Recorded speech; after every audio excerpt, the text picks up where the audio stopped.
Hello and welcome to the Gaming Table with me, your host, Sam Copland. And today we're going to be talking about the wonderful game of Scythe. I recently received this copy, having bought it on sale at the wonderful Zatu Games in the UK. And these guys delivered it incredibly quickly and in perfect condition. So thanks very much, guys, and thoroughly recommend Zatu Games for your gaming purchases. Now, with Scythe, the first thing that's really impressed me is just the quality of this game. Everything in here is produced to a really high standard, and I was kind of aware of this before I bought it. You know, people had talked about it, especially from the Kickstarter. I've got friends who own it and they talked about it, but I was actually really surprised at just how high quality it is. Now, even just the simple things like the baggies that you get with it are made out of a really nice quality plastic, and they're not cheap. The cheap ones that are going to rip and you know, come apart really quickly. They're nice solid plastic. The cards that you get to play with really nice quality. You get these wonderful little wooden tokens, which are really nice. And the wooden tokens are different. The meeples are different for each of the players. So each of the player characters looks slightly different, you know, which is quite a unique thing with these type of games. And then you've got these plastic counters. So the plastic counters represent your heroes, and the quality on these is incredible. The actual print quality on these, absolutely beautiful. And then you get your mechs. And because this game is kind of based in a steampunk era, the mechs themselves are these wonderfully eccentric kind of creations, very kind of steampunk, evocative of that steampunk aesthetic. And you know, the detail on these is incredible, just down to the rivets. You know, you can see the individual rivets on each of the mecha. So just really, really impressive. And then we have our actual player mat here, and the player mat itself has recesses in it to place your tokens so that they sit nicely in there. They're not gonna, you can kind of move them around and it's not gonna go all over the place. You know, I can move that and it's not too much trouble. He says knocking over the windmill. But it just sits really nicely and it just feels really quality, like you're really getting good value for money. And like I said, I'm lucky that I managed to get this at a reduced price from Zatu Games, but you know, even if I paid full whack, I think I would be very pleased with this. Now, I know that some people have replaced the tokens for these, so you get a set of resource tokens here. So you get food, oil, and iron, and then wood. And these are fairly simple tokens that come with the game. And we also get a set of money tokens. Quite interestingly, the single, the one value coins look to me like a Chinese coin, and they were a little bit of a pain to have to punch out the middle of those. Then when you look at the rule book, you get these wonderful reference sheets that come with it, printed on really nice cardstock. We have a special rule book for the single player mode, which is the Ultima mode, and that's printed on really nice stock. And then we have the actual main rule book, and that's printed on really nice paper stock. It just feels really nice, and you know, again, it's these simple pleasures that, you know, when I pay a fair amount of money for a game, it's really nice to see that it's actually produced to a high standard. And the artwork in here is really wonderful. Lots of wonderful illustrations. It's quite clearly laid out. It's very easy to follow how to play the rules. It looks like there's a ton of rules here, more than perhaps even Star Wars Legion. Not quite your Warhammer level of rules, but seems to be quite a lot of rules. But actually, it's quite simple to follow, and they've just laid them out really well, so it's quite easy to follow. So let's talk about the single player mode. And one of the reasons that I bought this game was because I am halfway through what I will call my Gloomhaven saga. And because I'm still waiting for a copy of Gloomhaven to arrive, I decided to get this game to play single player mode primarily to keep me going until I got Gloomhaven. But I'm really glad that I bought this game. It's been really enjoyable to play, and I think, you know, like I said, just the quality of this was worth the purchase price on its own. I know, strange thing to say, but you know, I was just happy in the process of opening the box, and that very rarely happens. So, you know, well done on the producers for making such a high quality game. So let's talk about the single player mode. The single player mode operates using this special player deck. The Automata player deck, and though that deck gives you a series of commands for how to control the opposing player, which I think is really good, because normally a kind of game on this level of complexity, the single player mode just involves you using your imagination and pretending to be another player, and usually that's quite unsatisfying, I find, as a player. But here they've actually developed a genuine single player mode which operates really well, and so there's quite a large deck here, so there's quite a large set of possibilities, and so that allows the game to create this kind of sense of slight randomness, but at the same time the cards are constructed in such a way that they are trying to obviously fulfill the mission, which is to crush you, and so in that case it works very well. You also have a timer, and you can actually choose the level of difficulty that you want to play at. This is the easy one, of course, and so what this allows you to do is kind of put a time scale on the game. It gives you a certain number of turns that you're going to be playing to, determined in conjunction with the cards, but it also helps ramp up the difficulty, so much like a normal player. So as you start off in Scythe, you can't cross the river boundaries until you've developed the technology in your mechs to be able to do that, and this simulates that with the cards. So to start off with, on easy mode, it's not until you've received 4 stars that actually the opponent will be able to move across water. Then they get to a certain stage when they go to what's marked as 2 on the cards, and that means that they go from taking the green, slightly easy options on these control cards to going for the red ones, which are much more aggressive and more difficult. And so that creates an acceleration in the game, which means that you have to concentrate more, you have to strategize harder, and it makes the game harder and more enjoyable. And then the player automatically starts gaining stars, and the idea of this game is to gain 6 stars. As soon as anyone's gained 6 stars, that's the end of the game, and then you total up the points at that point. So there's an automatic timer built into the single player mode, again, which just adds to this excitement level to it. It means that you have to think about that actually you're going to run out of time, and that time can accelerate, it can be quicker or slower each time you play it, which makes it, again, really exciting, really interesting to play, knowing that every time you play this game it's going to feel slightly different, and play slightly differently. One of the other really exciting things that I like about it is the fact that then, because you've got this time pressure, it's kind of forcing you to make decisions about how you can be as efficient as possible.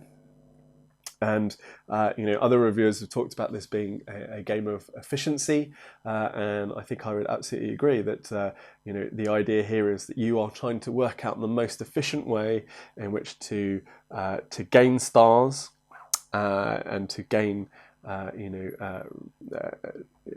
other elements within the game, to gain reputation, and when you can work out how efficiently to do that, that's when you start to win.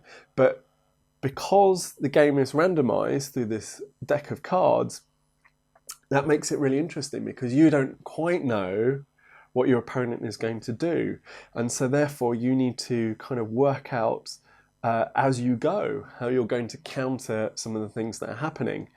You can't just kind of create resources, collect resources. So might create some iron here. You know, as I move on, I might have some food here, but actually, you know, I decide that I need to move and I need to get some wood. And I don't have, you know, a character to cover that. But because the automata character plays quite aggressively, you'll find that actually they start building mechs quite quickly, and they'll move those mechs as rapidly towards you as possible, and before you know it, you'll have somebody taking over your resources. So you need to think about how you can defend those resources, but in order to defend resources you have to spend those resources, which means you have to gain the resources in the first place, and so you're constantly having to think you know, a couple of turns ahead, but also adjust your strategy by turn. So it's really making you think about how to work efficiently, and again, that's an exciting part of the game. Again, it's part of the game that they've obviously really thought about, and it doesn't feel like the single player mode is just a bolt on to the normal game. It feels like this operates completely normally as a single player game, without the use of you know, without playing it with other people. So let's move on to the multiplayer mode, and here I think Scythe gets super exciting. I haven't really encountered kind of many games quite like this. So there's a slight emphasis on different things. All of these things kind of mean that I'm having a slightly different experience each time I play it, and it means that I can't strategize in the same way each time I play it again. So I have to adjust my thinking, and again, that makes the game much more enjoyable, much more exciting, more interesting to play. Because you're having to strategize each time, you know, if you play a different character, you start off in a different place, which means you have a different set of resources, which means you then have to think about how you're going to get the missing resources, or how you're going to capitalize on the resources that you've got. And again, that makes the whole process of playing this game much more interesting, much more exciting, because you have to think on a couple of different levels about things, and think of a couple of moves ahead, which again is something that I really enjoy, that kind of level of developing a strategy, but also having to adjust that strategy depending on what your opponents are doing as well. Because the more players you have, the tighter the spaces for resources, the harder it's going to be to gather those resources, the more opportunities your opponents have for stealing your resources if you leave them unguarded. And of course, the more opportunities there are for combat. Now, combat's a really interesting aspect of this game. It's certainly not something that you are sort of desperate to do. It's certainly not a combat style game. It's not about building an army so that you can dominate your opponent and you know, defeat them through the strength of your army. Actually, there are plenty of other ways to win the game, but it is an element that you'll want to do, because at least some part, because one of the victory conditions is that you take part in combat, and so there is some pressure to do that. But the combat in itself is quite an interesting experience.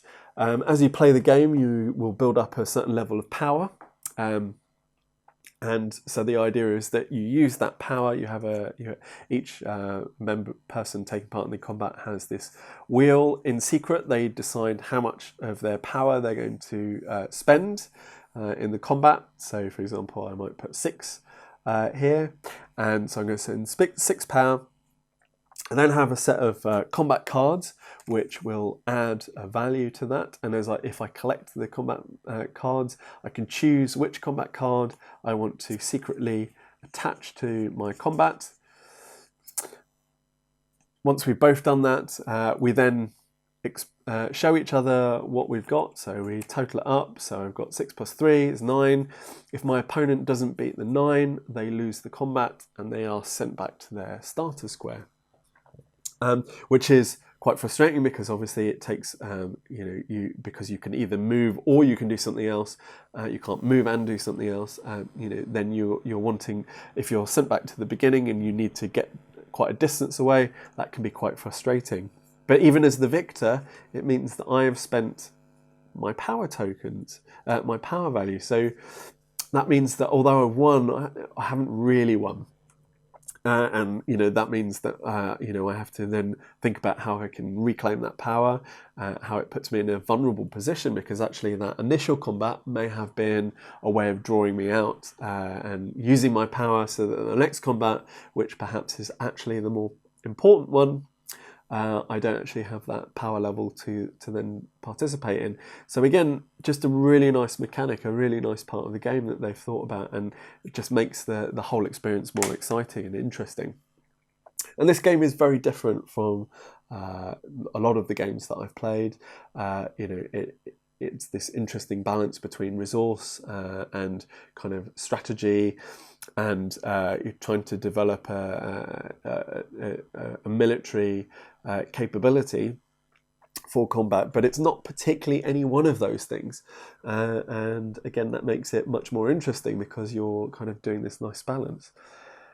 It kind of feels like a computer game, and that's definitely a trend in modern board games, is that they are competing with our attention and our money against computer games. And what I love about this is that it has that feel.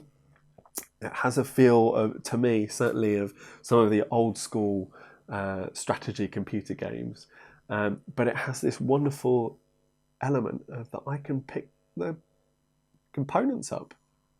I can kind of sit and enjoy it. I can have a sensory experience beyond just simply visual, and that's really exciting. And because, of course, I can play it with friends or other people, it makes it that increases the enjoyment value of the game for me. And then you have this really interesting factor here, which is the factory. And the factory, if you dominate the factory place square, then you get a factory effect card, which goes onto your player mat and allows you to do extra actions, which again kind of adds to the excitement and kind of challenge of the game, making you think in these weird and wonderful ways about how you manage resources. How can I balance all of the stuff on here? What am I going to do next turn? I can't just, if I'm just moving constantly, that's great. It'll take me to these new map squares. Every time my hero moves onto one of these encounter squares, I take the encounter off, and then they're going to receive an encounter. So I look here, and then look at this artwork. I mean, just absolutely lovely. And then I get to choose which one of those encounters that I have to go through. And some of them are beneficial, some of them are not, but I kind of have a long-term strategy to them. But if I'm not creating resources, I can't create mechs, I can't create new workers, I can't create structures, I can't then get the bonuses that these things give you. So I have to constantly think about, okay, so if I move here, what's this player going to do? Are they going to focus their resources? Is that going to give me time to move? If I leave a resource unchecked, is that player going to move and take the resource? Just creates this wonderful and fun level of complexity to the game, which elevates it from just a simple resource management game or some kind of combat game, global domination game, and it just elevates it to that much higher. So again, the whole thing of Scythe is it's a slightly different type of game. It's conceived in a different way, it's made in a different way, and it feels different to play, which is a real pleasure. And I would thoroughly recommend this game to anyone. I think it's great for groups. I think there's a lot of fun to be had playing it in a group. I think and the slightly different challenge that each different player has makes it a little bit more exciting, more akin to those kind of traditional, more complex kind of games where you have to take into account the different skills that you have and how you're going to play them.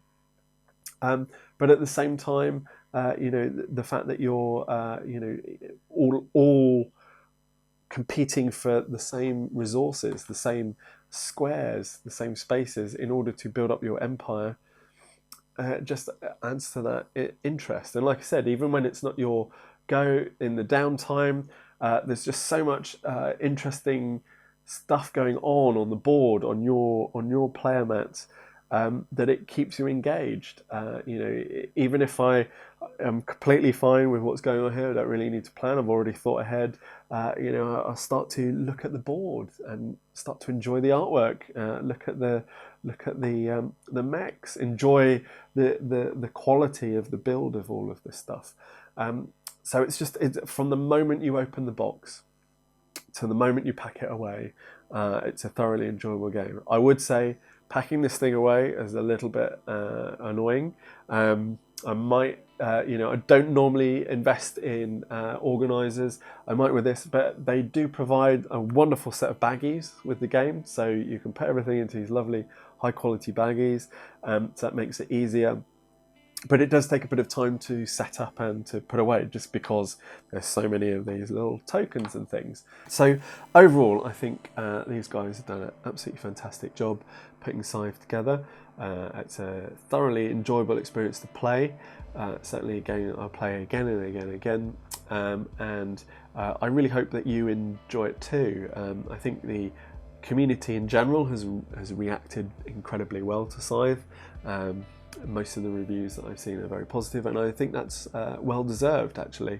I hope if you haven't already got a copy, that you might consider having a go at it at the very least. And I hope that you get the same level of enjoyment that I got, even just unpacking it all.